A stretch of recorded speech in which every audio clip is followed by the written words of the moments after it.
సిరిసిల్ల జిల్లా వేములవాడ శేషాన వాటికలో ప్రధానంగా చూసుకుంటే ఇలా అతిపెద్ద దేవస్థానం ఉంది. కోట్లాది రూపాయలు పెట్టి శేషాన వాటిక నిర్మించడం జరిగింది.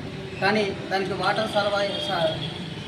వాటరు లేక ఎంతోమంది శేషాన వాటికకు వచ్చే వాళ్ళకు జనాలకు ఇబ్బంది జరుగుతూ ఉంది. మేము గతంలో కూడా చెప్పినాం, కలెక్టర్ గారికి కూడా చెప్పడం జరిగింది. ప్రధానంగా ఈ యొక్క శేషాన వాటికలో వాటర్ లేక వచ్చే వాళ్ళకు శేషాన వాటికకు వచ్చే వాళ్ళకి ఇబ్బంది జరుగుతూ ఉందని వెంటనే దానిలో బోరు నిర్మించి ఆ బాత్రూంలో కూడా ఎప్పుడు తాళాలు వేసే ఉండడం జరుగుతూ ఉంది. ఇలా బాత్రూంలు కట్టి వాటర్ లేక ఆ బాత్రూంలకు ఎవరైనా వెళ్ళామంటే కూడా బాత్రూమ్ సౌకర్యాలు లేక ఇబ్బందులు జరుగుతూ ఉన్నాయి. వెంటనే ఆ ఒక్క శేషాన వాటికలో బోరు నిర్మించి వచ్చే ఒక్క శేషాన వాటికకు వచ్చే ప్రజలకు నీటి సౌకర్యం కల్పించాలనేది కూడా కలెక్టర్ గారు కానీ అదేవిధంగా మేము ఇక్కడ ఉన్నటువంటి మున్సిపల్ కమిషనర్ గారికి లెటర్ ఇవ్వడం జరిగింది. ప్రధానంగా కలెక్టర్ గారు దాని మీద చర్య తీసుకొని ఆ ఒక శేషాన వాటికలో వెంటనే దాన్ని నిర్మించాలన్నది కూడా కోరుతా ఉన్నాం.